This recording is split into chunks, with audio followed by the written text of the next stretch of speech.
Now on KEZI 9 News at 4 o'clock. New details about the man who walked through the lobby of a hotel waving a gun, forcing police to move in, guests to walk out, some unaware what was happening. Plus, lightning storms trigger new wildfires in the foothills of the Cascades. We'll show you if that means more smoke in an already hazy valley. And we're looking at even more lightning today. I'll show you where the storms are headed through this evening, as well as a look at your weekend as KEZI 9 News at 4 starts now. Live, local, late breaking. This is KEZI 9 News at 4. We really didn't know what was going on other than every emergency vehicle in the world is here. A man is taken into custody after barricading himself in the Valley River Inn for nearly 12 hours. Thank you for joining us tonight for KEZI 9 News at 4 o'clock. I'm Matt Templeman in for Megan Higgins. That incident's now raising several questions about the safety of visitors in the hotel. KEZI 9 News reporter Brady Wakayama has been on this story all day long. He is live in Eugene at the hotel with how people are responding to this incident. Brady? Matt, I've been at the Valley River Inn since this morning and spoke with several guests here at the hotel who told me they were surprised to wake up to find police, but they're even more surprised that nobody told them what was going on. Now, this all started last night around 11 when 29-year-old Michael Andrew Corden came into the lobby with a handgun making suicidal statements. He then went back to his room on the 3rd floor and police were called. EPD says a crisis team talked to Corden for a couple of hours and then pulled back to a skeleton crew. Then around 2:45 this morning, things took a turn when police say Corden fired shots in his room. Luckily, no one was hurt. That's when those staying on the 3rd floor were evacuated. I spoke to one guest who says she wasn't even notified about the incident and didn't realize something happened until this morning. Coming down to the lobby, you can see actually the guests that were evacuated from the floor. Some of them are just kind of wrapped in their blankets, which is, gosh, I can't believe, how they're feeling. To have a knock on the door in the morning, and I would be petrified. Police say Corden surrendered peacefully around 10:15 this morning and was transported to a hospital to be evaluated before going to jail. Police say charges in this case are pending. And police say that the situation could have been a lot worse. The obstacles they had to overcome during this situation is a story I'm working on for KEZI 9 News at 5. Live in Eugene, Brady Wakayama, KEZI 9 News. All right, thank you very much, Brady. New at 4 this afternoon, an investigation is underway into a crash near Scio that killed a 26-year-old Albany man and injured 2 others. It happened around 4:30 yesterday afternoon on Staten-Scio Road near the intersection of Brock Drive. Linn County Sheriff tells us the driver, Taylor Michael Whitney Lay, crested a hill, came over the top of a hill, and was forced to swerve to avoid hitting a car. We learned people were driving slowly because of a combine that was in the roadway. Deputies say the truck skidded off the road down an embankment where it hit a tree, then caught fire. He was pronounced dead at the scene. There were 2 other people in the truck who were taken to area hospitals, 37-year-old Ernesto Jasmine from Corvallis and his nephew, 18-year-old Benjamin Jasmine. New information this afternoon. Search efforts have increased today for the 70-year-old man who went missing in the Parrish Lake area. Linn County deputies tell us they now have 45 people searching for Jerry Thomas of Prineville. He was reported missing by his friends about 1:30 on Wednesday. They say he had gone huckleberry picking near where they were camping. The Oregon Army National Guard has been called in to help out, along with the Benton County search crews with ATVs and canine units. We're told crews are facing thick, dense brush covering all of their search areas. Now to your fire watch coverage. Lightning overnight sparked more fires in the region.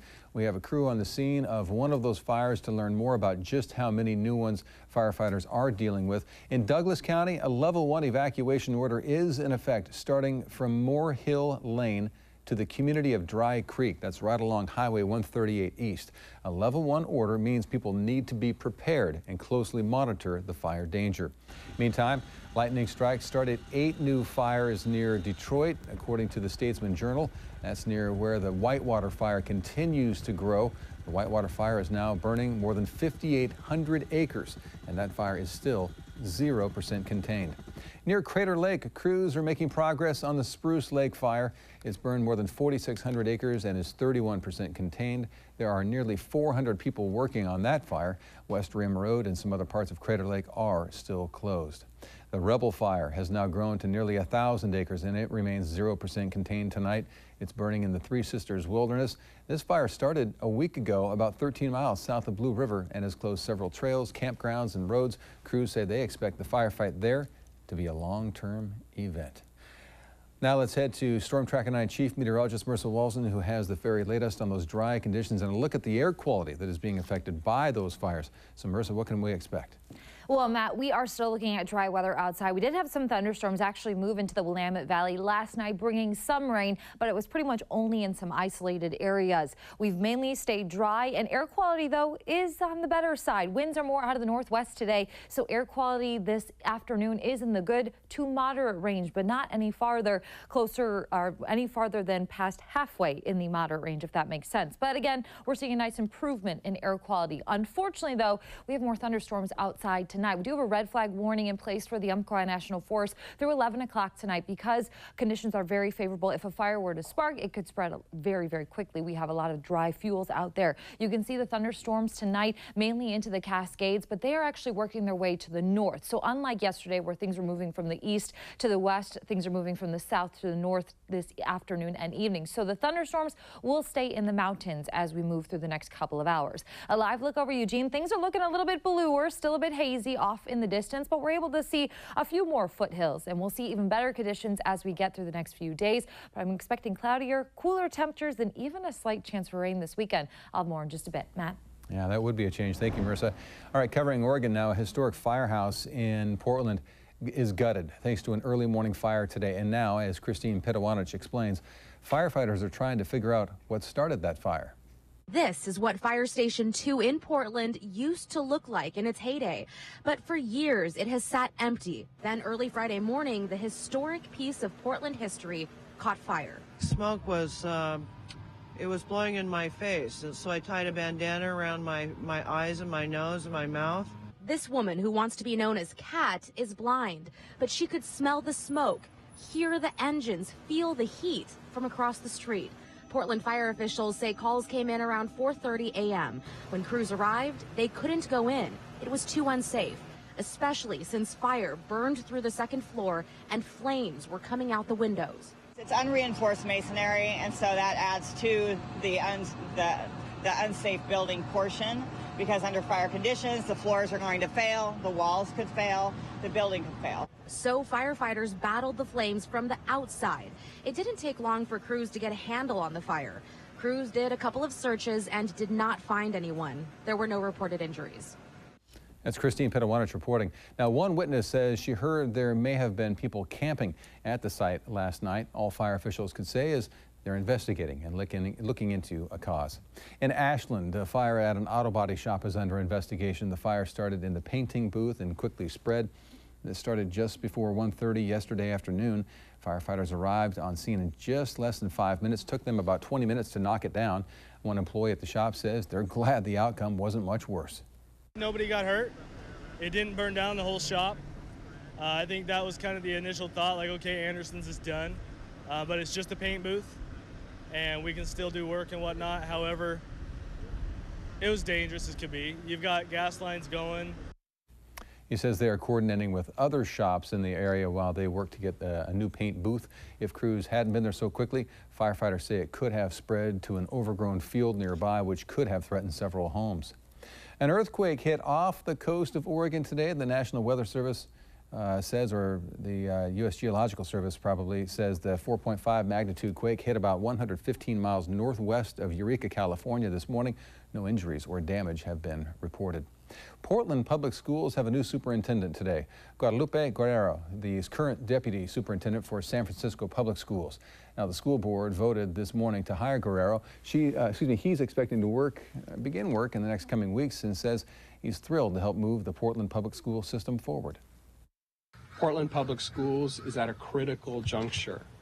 I look forward to working with this board, who has made a refreshed commitment to take Portland Public Schools to the next level, and I am thrilled and excited to begin making that transition as soon as possible. Guerrero, who has 2 master's degrees, worked as a teacher in both San Francisco and Boston before becoming a principal. He's been the deputy superintendent in San Francisco since 2012. A Marine on his final mission. Coming up on KEZI 9 News at 4:30, we'll show you the heartwarming story of a World War II veteran who is traveling halfway around the world so he can honor a fallen soldier. But first, a story of determination and inspiration. When we come back, why one woman is not letting her disability keep her from doing what many thought was impossible.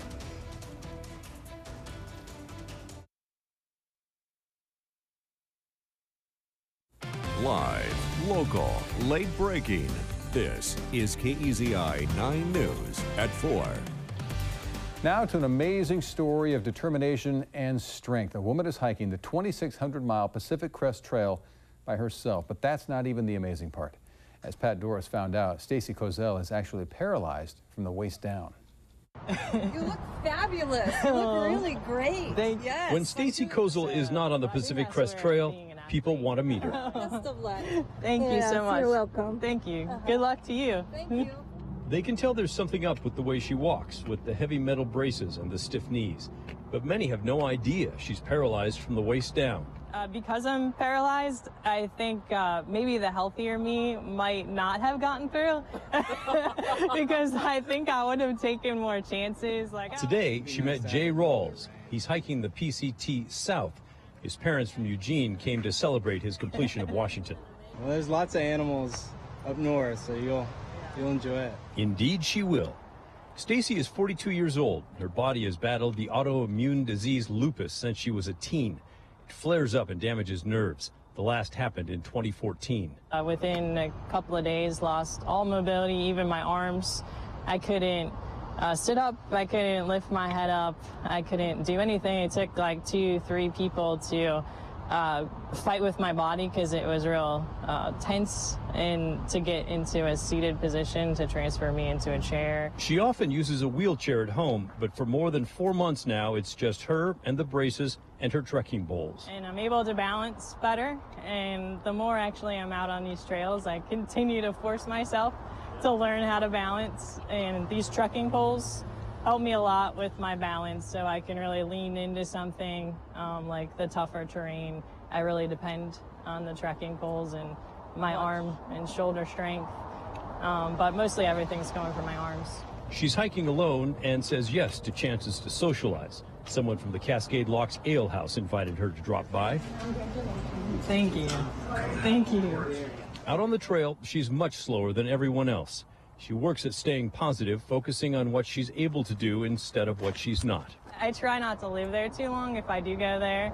I think that it happens for a reason, and my faith is pretty important to me, so I always look for, the reasons why, and, maybe this is just part of my plan, and I'm supposed to be out here meeting awesome people on the trail. Hey, how are you? Can you get by? And on she goes, stubbornly refusing to accept the limitations her disease wants to impose, pushing her body until she collapses at night. Conquering the Pacific Crest Trail and much more, one difficult step at a time. Again, that was Pat Doris reporting. Stacy says the hardest terrain for her so far was the Sierra Mountains in California. With just 10 days to go until the eclipse, North Medford High School students are getting ready to be a part of history by working with NASA. Now, the students are working to capture a live stream of the eclipse from 18,000 feet in the air. It's a project they've been working on for about 2 years. They plan to release a balloon from Dayville to document the eclipse for NASA. So amazing to me because it's a once-in-a-lifetime opportunity, and for me to be able to join this project is just really life-changing for me. And when the real balloon launch happens on the 21st, it will be geared with more than a dozen cameras and scientific equipment. If you want to camp on the beach during the eclipse, you may want to figure out a plan B. Oregon State Parks is warning people not to do that because a very high tide will roll in on the morning of August 21st. Officials say the best case scenario is your sleeping bag will get wet. But of course, there are other possibilities that are far worse. Beach camping is also banned within city limits of Newport and Lincoln City. Boy, everyone is jumping on board the Eclipse bandwagon, including the makers of Oregon's trademark donuts. Voodoo Donut in Portland are featuring the Eclipsicle donut. It's an orange-flavored Bavarian cream donut topped with chocolate frosting and a vanilla ring. And with the donut, you'll get free Eclipse glasses while supplies last. The Eclipsicle goes on sale from August 18th through the 21st. Meantime, donut maker Krispy Kreme is blotting out the golden glow of its classic glazed donut.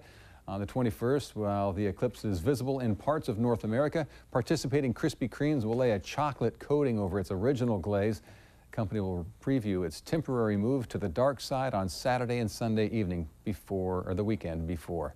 And KEZI 9 News will have a special preview of this year's solar eclipse coming up on August 17th. That is next Thursday, 6 days from now at 7 o'clock. We'll also have special coverage of the eclipse on August 21st at 10 a.m. brought to you by Bi-Mart.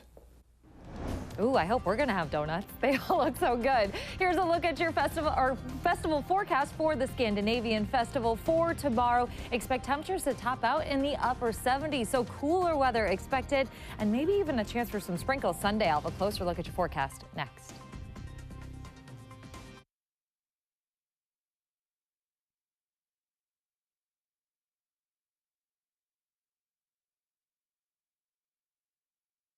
Now, Storm Tracker 9 weather with Chief Meteorologist Marissa Walzan. Well, we have quite an interesting weekend ahead. It's interesting because we're finally seeing some changes from our weather that we've had over the past about week or two.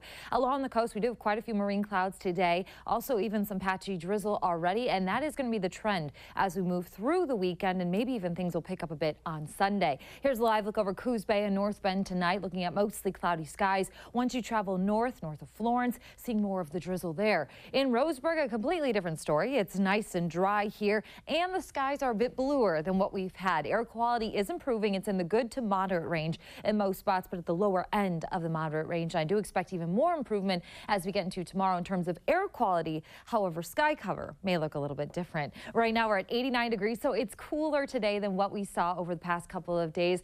I do expect us to still get into the 90s, mainly stopping at about 90 or 91. Tomorrow, for the final day of the Douglas County Fair, expect temperatures to top out in the upper 80s and then eventually cool down into the low 70s by tomorrow evening. So still a pretty good day for the fair. Might actually be the best day because it won't be as hot. As you take a look at temperatures across western Oregon, 79 in Eugene and Corvallis. We're just falling. We did make it into the low 80s today, mainly topping out at about 83, 84 degrees, but we've just been cooling over the last about hour or so. It looks like the marine push from offshore is working its way through the coastal gaps already and having an impact on our temperatures. For the coast, low 60, 63 Newport, 61 in Florence, and 64 in North Bend. The other story, thunderstorms yet again. They're developing up into the Cascades. You can see a lot of lightning strikes even up near Detroit Lake and more often to Central Oregon. But again, with these storms today, they are moving from the south to the north. So we're not expecting them to slide into our area. All the lightning strikes will continue to stay in the Cascades. And I guess on the good side is there's not as much lightning as what there was yesterday. However, any lightning strike could spark a new wildfire. We just had a couple started last night. So hopefully we don't get any new starts with all of these flashes. As we take a look at what we can expect moving through this evening, thunderstorms will wind down at about 11 o'clock tonight. Along the coast, we do have a lot of marine clouds already. The marine clouds will work their way through the coastal gaps and looking at cloudy skies once we get into the early morning hours inland. By 8 o'clock tomorrow morning, a bit of a different start to the day. Like I mentioned, air quality will be better.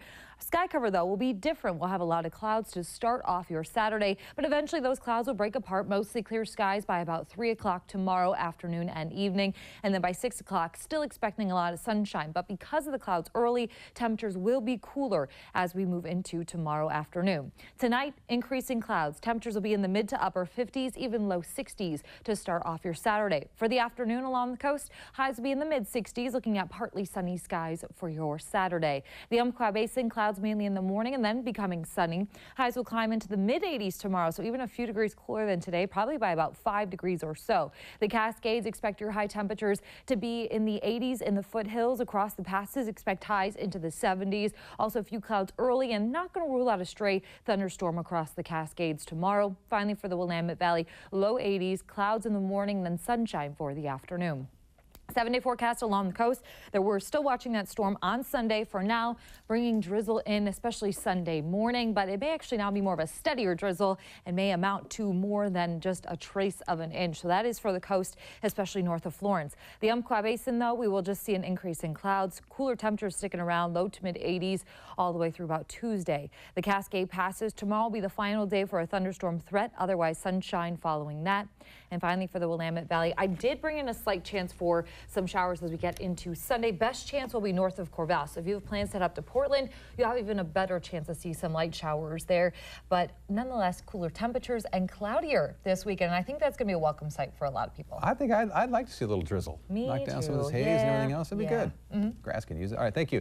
Well, today is the second annual Upstream Art Installation in Springfield. Now, this evening from 5 until 9, local artists will paint storm drain murals in the downtown area near 5th and A Streets. This year's murals theme is Only Rain Down the Drain. It is nice to have walking features around the city and get people walking to different areas to check out the storm drains, but the message is there. I think it's so great when cities are using their budgets and their funds to not only fund public art, but especially public art that has such a strong message towards reminding us not to dump things down the stream. And you can find the new murals near Springfield City Hall, Springfield Justice Center, Sprout, and the Springfield Museum. Sit, stay. We have an amazing and adorable, not so little pup to introduce you to who is in need of a forever home. Pet of the Week is coming up next.